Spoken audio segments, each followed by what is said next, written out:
Good morning, students. Today we shall discuss endocrine pancreas. Why I am talking about the endocrine pancreas? Because it is a mixed gland having both exocrine and the endocrine function. The exocrine part has been discussed along with the gastrointestinal system. I shall talk about the endocrine portion. So, endocrine pancreas.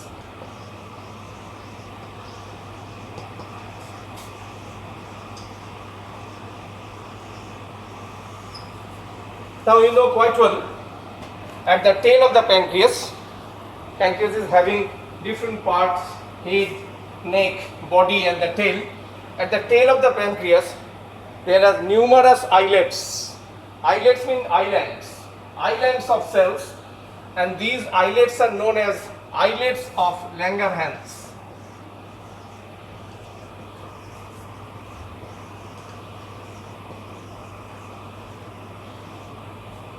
About 10 millions of islets are present in each pancreas, tail of the pancreas, and these islets are the endocrine part of the pancreas, and their histological architecture is like this. I am just going to tell you. Now the islets of Langerhans are having 4 types of cells. 4 types.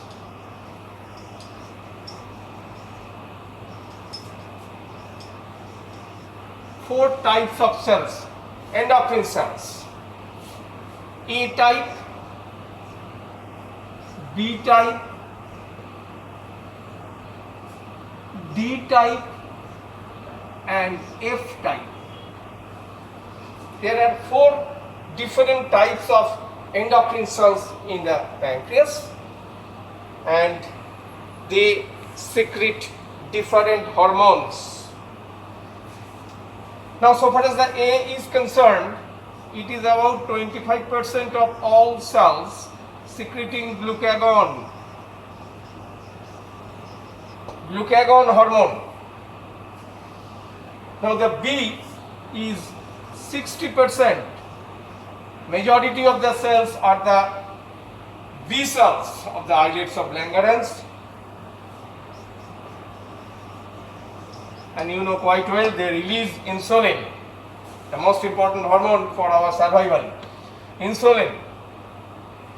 Now the D cell 10% only secreting the hormone somatostatin.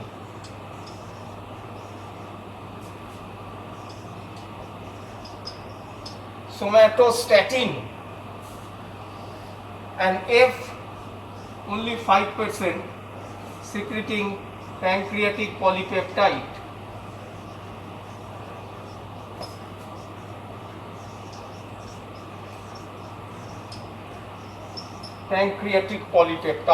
So these are the 3 or 4 histological types of cells present in the islets of Langerhans.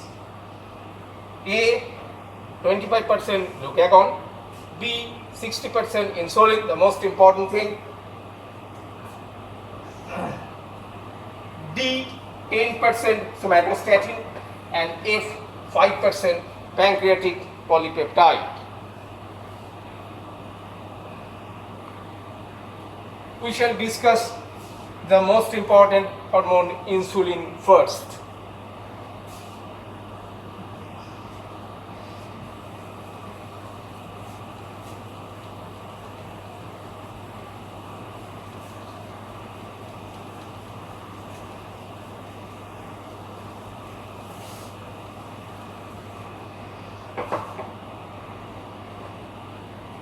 So, insulin.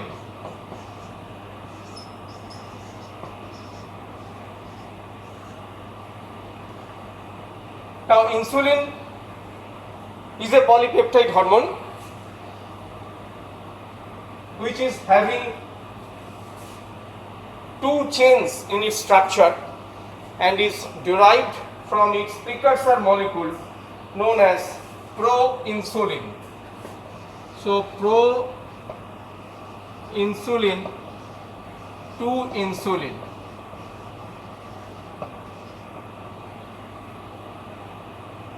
Now if you consider the structure of proinsulin, it is like this, that it is having a A chain and a bigger B chain, A chain and a bigger B chain. So this is the A chain and this is the B chain.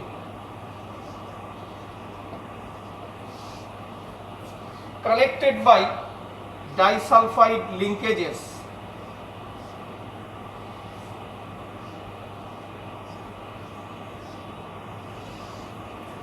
And the two chains are themselves connected by another peptide known as C-peptide.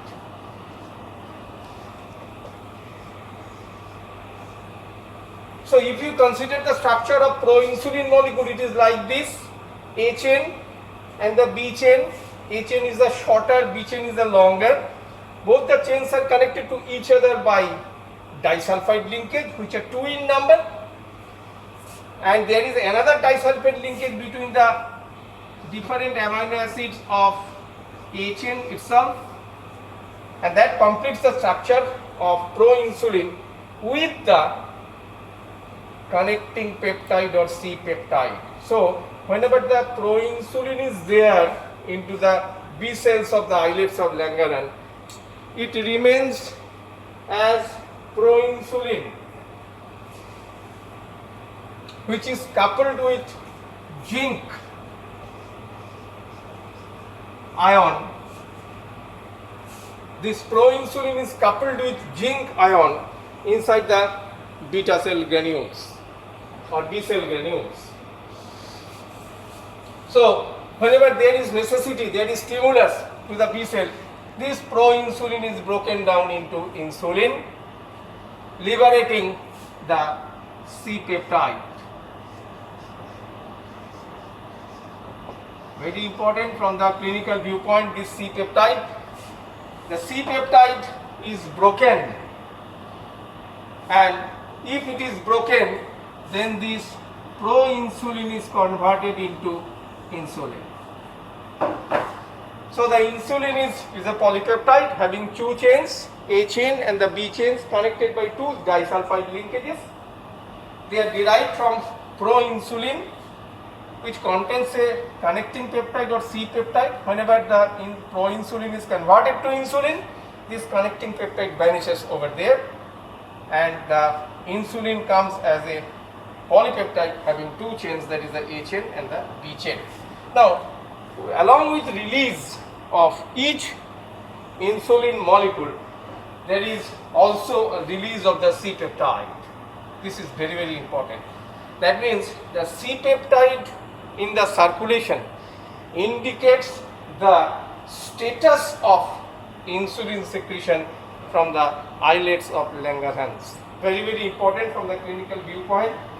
You will be knowing in your later life when you will be taught the intricacies of medicine, then you will see that the C-peptide is estimated to ascertain the status of endogenous insulin release.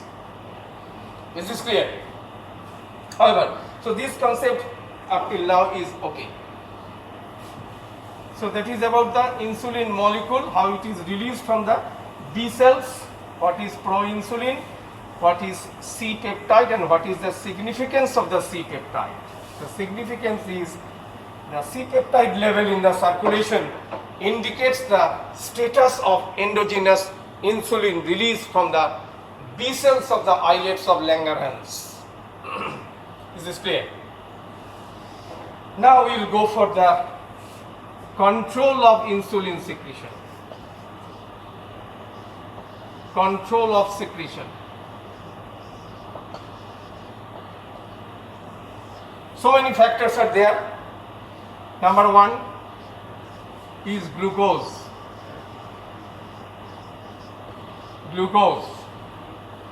Now, the glucose is the most potent stimulus for the release of insulin from the B cells. This is the most potent stimulus. Whenever the blood glucose level goes above 80 to 90 milligram percent,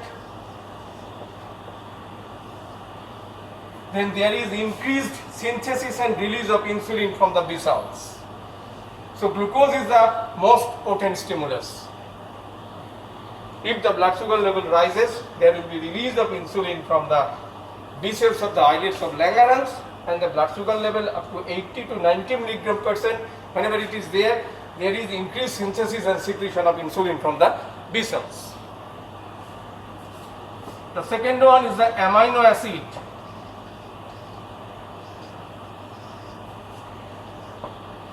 Amino acids, particularly alanine, lysine,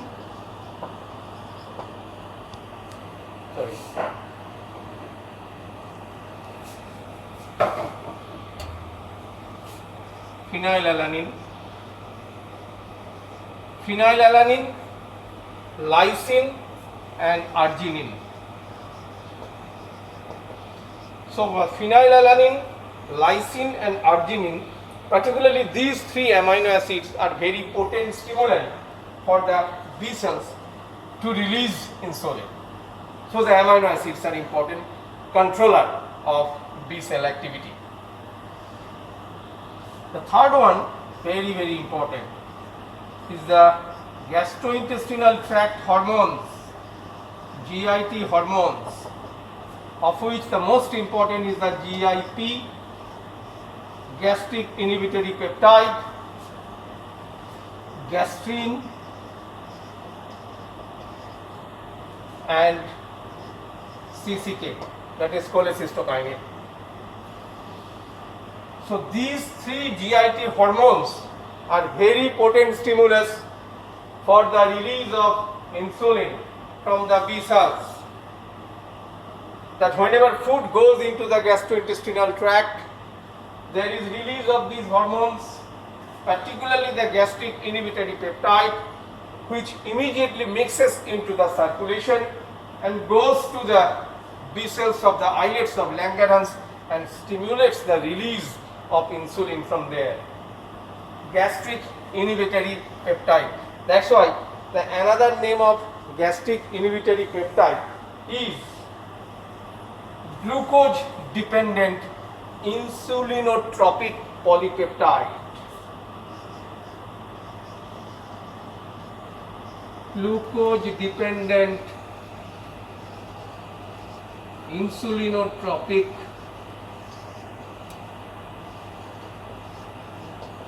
polypeptide.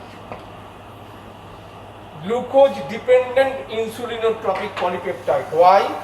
Because whenever the glucose enters or any food enters the gastrointestinal tract, the glucose must be there with the food, and that glucose causes release of gastric inhibitory peptide, which goes directly to the circulation and then to the beta cells of the islets of Langerhans and the B cells of the islets of Langerhans and stimulates the release of insulin. That's why this gastric inhibitory peptide is also known as glucose dependent insulinotropic polypeptide. That means it is dependent upon the glucose and causes the release of insulin, and it is polypeptide chemically. So this GIP is very important. Though the gastrin and the CCK, they also stimulate the release of insulin in moderate amount, but the GIP is a very potent stimulus, and that is the reason that whenever you give intravenous glucose to a subject and glucose orally, it is the oral glucose which stimulates the release of more insulin than the intravenous glucose, because the intravenous glucose goes directly into the beta cells of the islets of Langerhans, B cells, and stimulates the release, whereas the glucose taken orally they stimulate the gastric inhibitory peptide, which is a very potent stimulus for insulin release. So this insulin release will be much more whenever the person takes glucose orally rather than intravenously. This is clear. That is the role of these GIT hormones. These are also known as, these substances, that is the GIT hormones, different polypeptides, gastrin, CCK, GIP, are also known as incretins. Incretins. You will come across this incretins when you will be taught pharmacology in the next year. So incretins are the different polypeptide GIT hormones that cause increased release of insulin from the B cells of the pancreatic islets. So these are called incretins. So GIT hormones are incretins so far as the insulin release is concerned. Number 4, other hormones.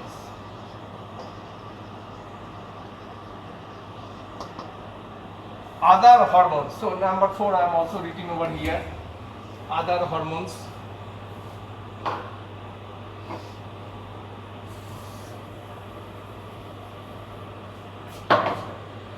Other hormones.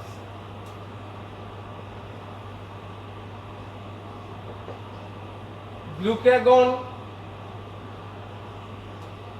and growth hormone, they stimulate the release of insulin directly from the B cell. So the glucagon and the growth hormone, they stimulate the release of insulin directly from the B cell. Whereas the steroid hormones,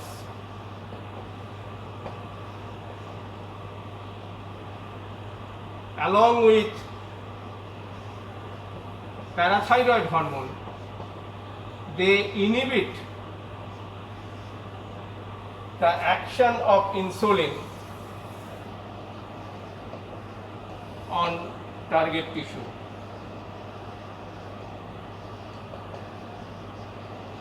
Very important. They are not directly inhibitor of the B cells, but they interfere with the action of insulin on the peripheral tissues, that is the target tissues of insulin. And the steroid hormones are the glucocorticoids, estrogen, progesterone, and the parathyroid hormone, which causes the impaired action of insulin on the peripheral tissue or the target tissue. Okay. So this is the different hormones. Now the catecholamines. The next one is the catecholamines.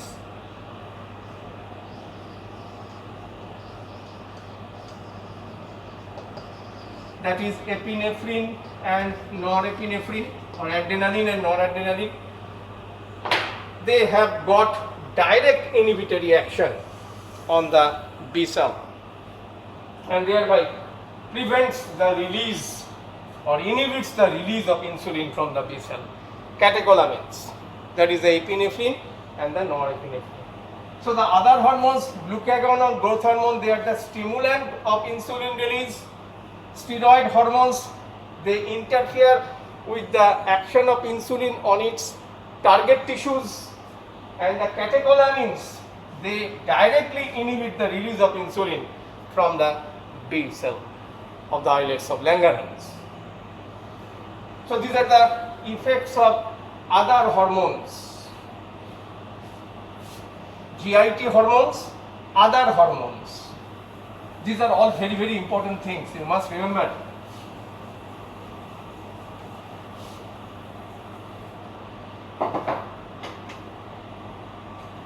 Number 5, neural stimulation.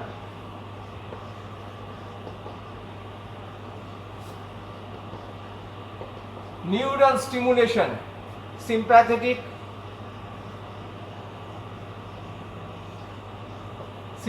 stimulation releases norepinephrine at its nerve endings, you know quite well, and this norepinephrine inhibits the release of insulin from the B cell. So the sympathetic stimulation will lead to inhibition of the insulin release from the B cell, whereas the parasympathetic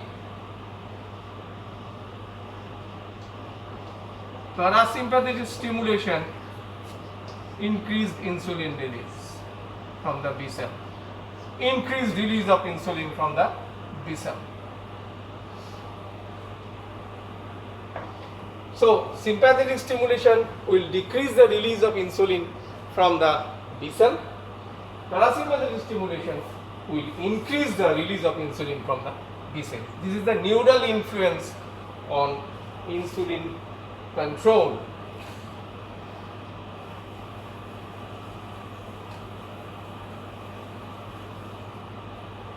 And the last one, sixth, is the effects of electrolytes. Very, very important. The electrolyte which exerts a great influence on the insulin release is the serum potassium level, K plus level, serum potassium level.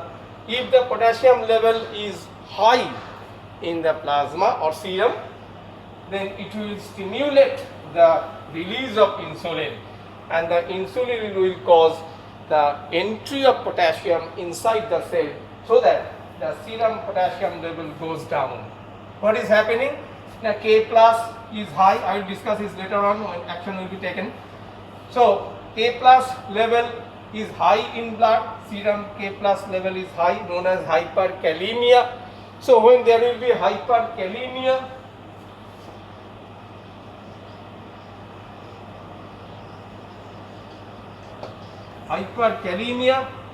so this increased potassium level will stimulate the synthesis and release of insulin from the B cells of the islets of Langerhans.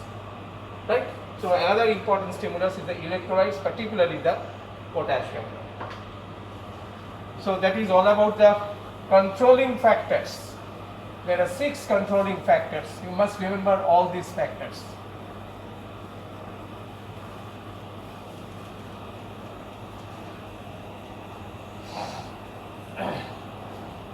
Now we shall go for the action of insulin or physiological functions of insulin.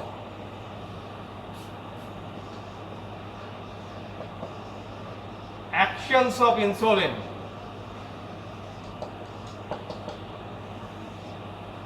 Now you know quite well from your previous knowledge that the insulin is an anabolic hormone.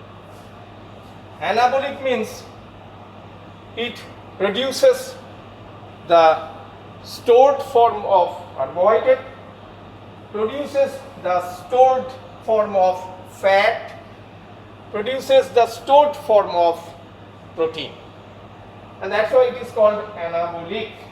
Anabolic means it stores different types of food grains for the body so that they can be utilized during emergency. So insulin is, in this respect, is playing a very, very important role. It is a very powerful anabolic hormone, very powerful.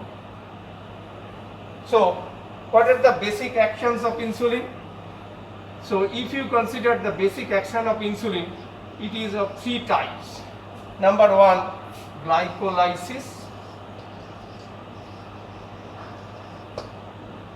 Glycolysis, that is the breakdown of glucose inside the cell, producing energy, that is glycolysis. The second one is glycogenesis, that is the synthesis of glycogen in the liver and muscle. Glycolysis in all cells except muscles.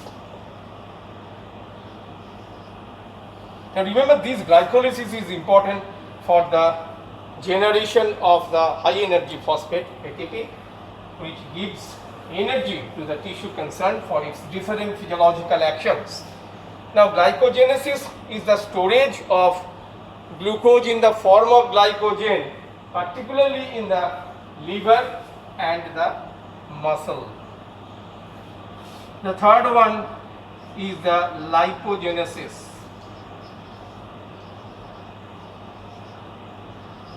That is synthesis of fat. Synthesis of fat. Lipogenesis, synthesis of fat.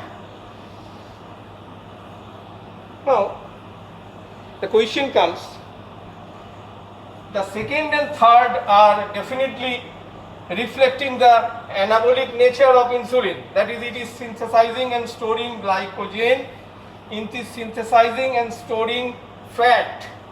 But this glycolysis does not belong to that category. So, how can we call it insulin?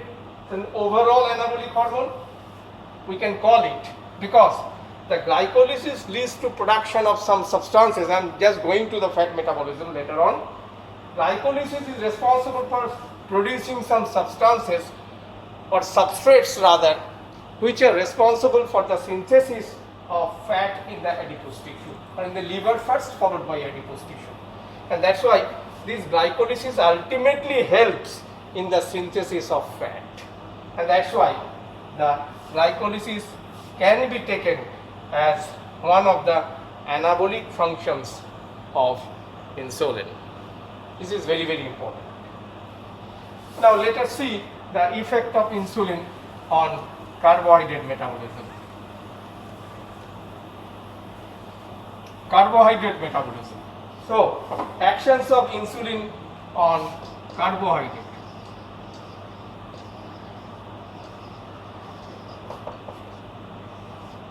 Carbohydrate metabolism. It is predominantly a hypoglycemic hormone.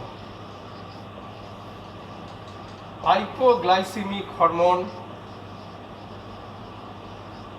That means it reduces the blood glucose level. Hypoglycemia means reduced blood glucose level. Hypoglycemic hormone. How does it do this hypoglycemia? By three basic mechanisms.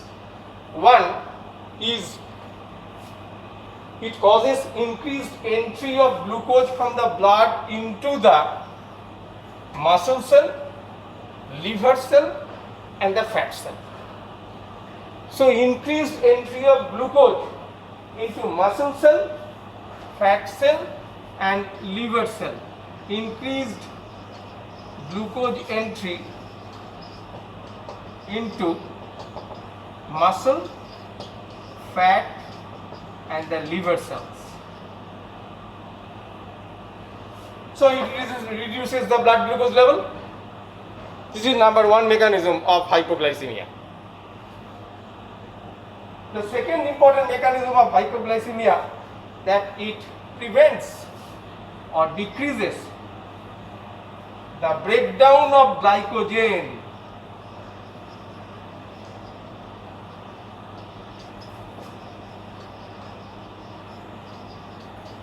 in liver.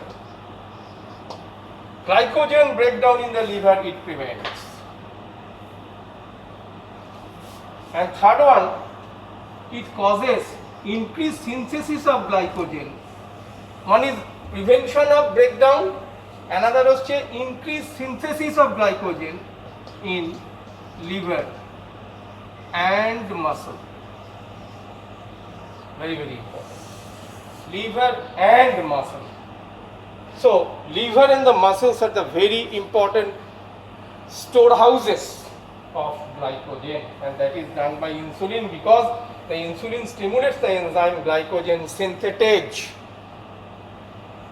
We will be reading in details in biochemistry. I am just giving a clue that insulin causes increased activity of glycogen synthetase in the liver and the muscle, so that the glycogen is synthesized in huge quantity in the liver and the muscle. So for the synthesis of this glycogen, it must take glucose from the circulation, and by means of the enzyme glycogen synthetase, it will produce the glycogen in the liver and the muscle. So, three basic mechanisms, very important. One is the increased cellular entry of glucose. Second one is the prevention of the breakdown of the glycogen so that the glucose cannot come into the circulation from the liver mainly. And third one is the more glycogen is synthesized in the liver and the muscle as the insulin stimulates the main glycogen synthesizing enzyme, that is glycogen synthetase. Glycogen synthetase.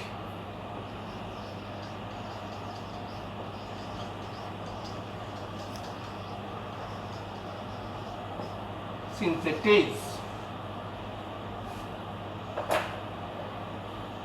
So that's all about the action on carbohydrate metabolism. It's an hypoglycemic hormone. Remember this thing, and the mechanism of hypoglycemia are the following. Is this clear?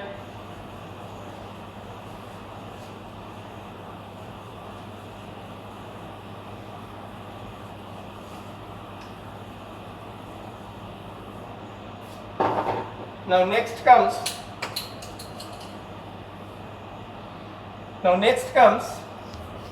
fat metabolism, very important.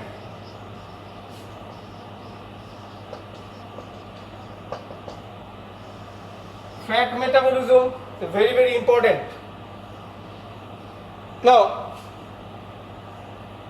whenever the excess amount of glucose enters the liver cells, what will happen?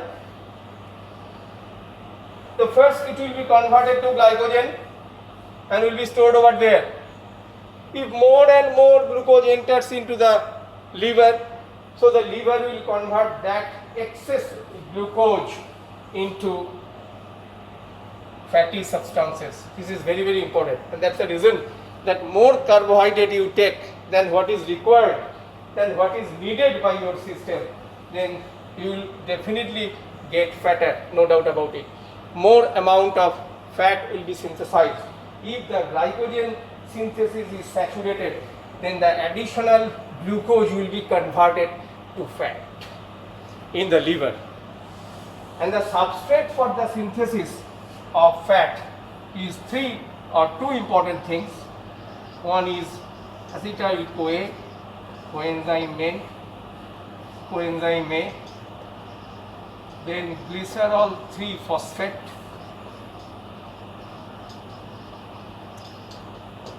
adenosine triphosphate, and NADH, that is reduced nicotinamide adenine dinucleotide, NADH.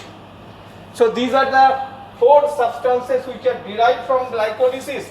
As I was telling you that the glycolysis breakdown of glucose, how can it be anabolic in nature?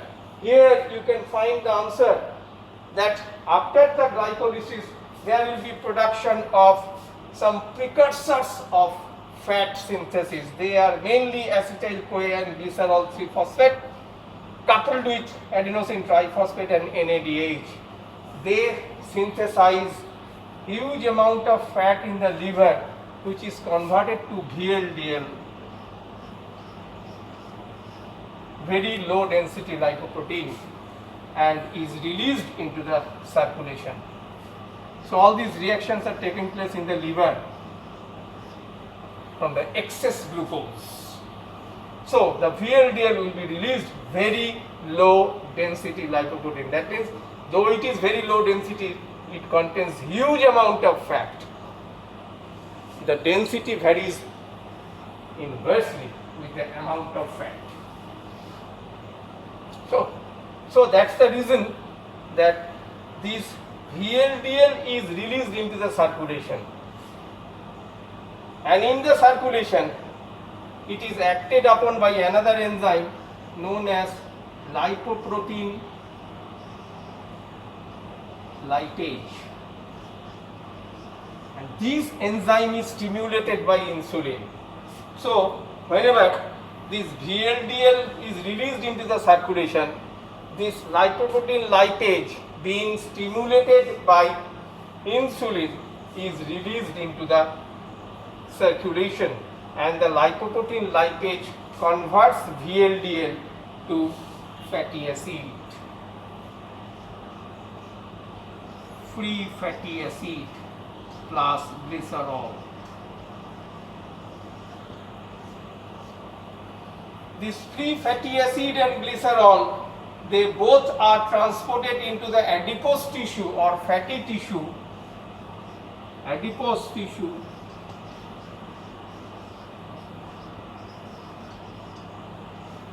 and is converted back to fat and stored in the fat cells. So it is anabolic, storing fat. So what is happening? The glycolysis in the liver produces these precursors of fat synthesis. They are combined in a complex molecule called VLDL, very low density lipoprotein, which is released into the circulation and is acted upon by lipoprotein lipase, and this enzyme is stimulated by insulin. Breakdown of VLDL causes release of free fatty acid and glycerol. They are transported into the adipose tissue where they are converted to fat and stored over there. This fat is known as the depot fat because they are stored in the fat depots, that is adipose tissue. Is this clear? Insulin also does another very important thing so far as the fat metabolism is concerned. It causes inhibition of another enzyme which is present in the adipose tissue known as hormone sensitive lipase. Hormone sensitive lipase is inhibited by insulin.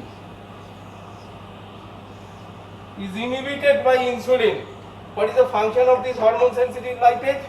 It is present in the fat tissue or fatty tissue or adipose tissue and causes breakdown of fat. So if the insulin inhibits these hormone sensitive lipase, there will be no breakdown of fat in the fat depots or adipose tissue. That means insulin is doing two important things over here so far as the fat metabolism is concerned. One is synthesis of fat, another is prevention of breakdown of fat. So the synthesis of fat is known as lipogenic action and prevention of breakdown is anti-lipolytic.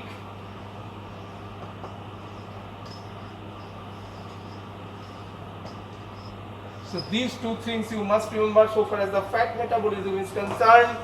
Insulin is both lipogenic, the mechanism is clear from here, and anti-lipolytic, the mechanism is clear from here.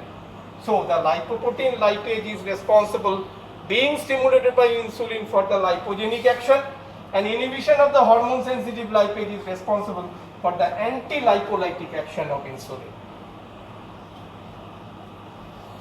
Is this clear to you?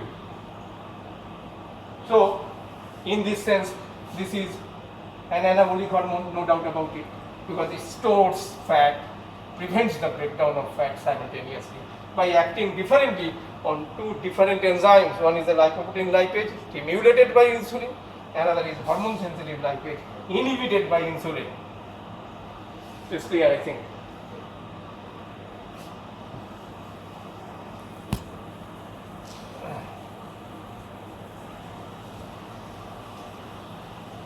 Now comes the action on protein metabolism. Protein metabolism.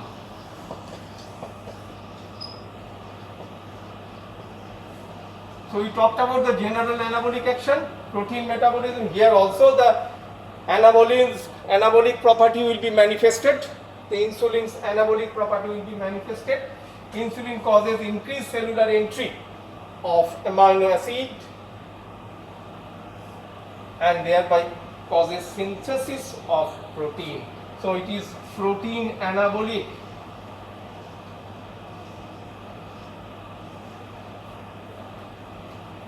Insulin also prevents the entry of amino acid into the liver cells and thereby prevents the breakdown of amino acids. So in that sense, it is anti-catabolic. Similarly,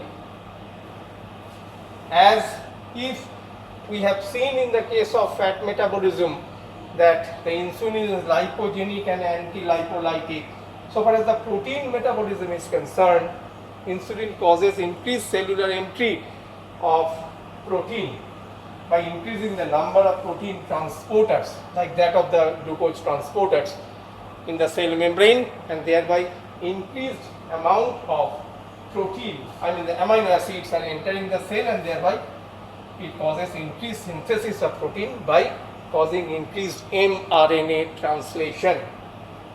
mRNA translation, messenger RNA translation is being increased by insulin.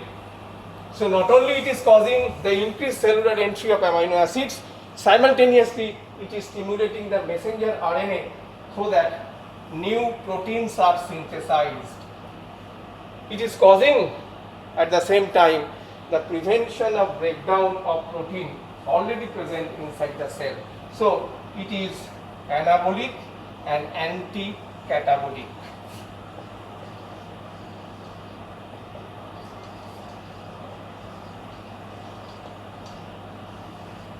Protein catabolism is prevented and protein anabolism is stimulated, encouraged, like that of the lipogenic and the anti-lipolytic action of fat metabolism. Similarly, so that is about the protein metabolism. Now last but not the least, we will come to electrolyte metabolism.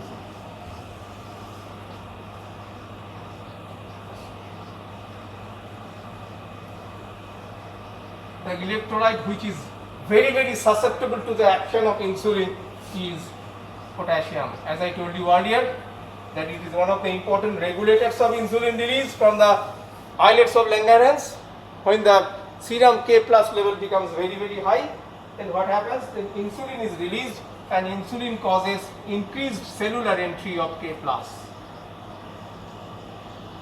Increased cellular entry of K plus, and thereby decreases the potassium level, brings it back to the normal level. So whenever there is hyperkalemia, what happens? Now insulin causes increased cellular entry of K plus. So the serum K plus level goes down and it becomes normal. So hyperkalemia is a potent stimulus for the insulin release, and the insulin causes increased cellular entry of potassium so that the serum potassium homeostasis is maintained. Serum potassium level is kept within a normal range, that is the physiological range. Right? So we can say that three important substances are being regulated by the immediate action of insulin. What is the immediate action? As soon as the insulin is released into the circulation from the B cell due to any stimulus whatsoever mentioned earlier, it causes the cellular entry of three important substances. One is the glucose, as I told you earlier, already discussed. Second one is the amino acid, and third one is the K plus, potassium ion. Increased cellular entry of three important things which are done immediately after the release of insulin into the circulation from the B cells of the islets of Langerhans, that it causes increased cellular entry of glucose, and there will be glycolysis and all other things, synthesis of glycogen and all other things already mentioned. Increased cellular entry of amino acid, which will increase the synthesis of protein, anabolic action, another anabolic action of insulin, and increased cellular entry of potassium ion. That is very important, and this potassium ion cellular entry causes the potassium homeostasis in the serum. So it regulates the serum potassium level. It is a very important hormone. It regulates the serum potassium level. Just I will give you some example, another example, practical example, that if the potassium level of any subject goes abnormally high, So what will happen? The condition is hyperkalemia and it may precipitate cardiac arrhythmia. Hyperkalemia may precipitate cardiac arrhythmia. So those patients are treated by giving a bolus dose of insulin intravenously along with glucose. Why? Because that insulin will cause immediate cellular entry of potassium from the serum and thereby depress the serum potassium level, decline the serum potassium level. Glucose is given along with, because if you give insulin to a normal subject, it may produce severe hypoglycemia. And to combat that hypoglycemia, the insulin is combined with glucose and given intravenously to manage a case of severe or lethal hyperglycemia, which may precipitate cardiac arrhythmia. Am I clear? So that is the significance of the insulin in the regulation of the metabolism of serum electrolytes, particularly the serum K plus level. And that's all for today. We will discuss the next applied aspects of the insulin and the other hormones in my next lecture. Thank you.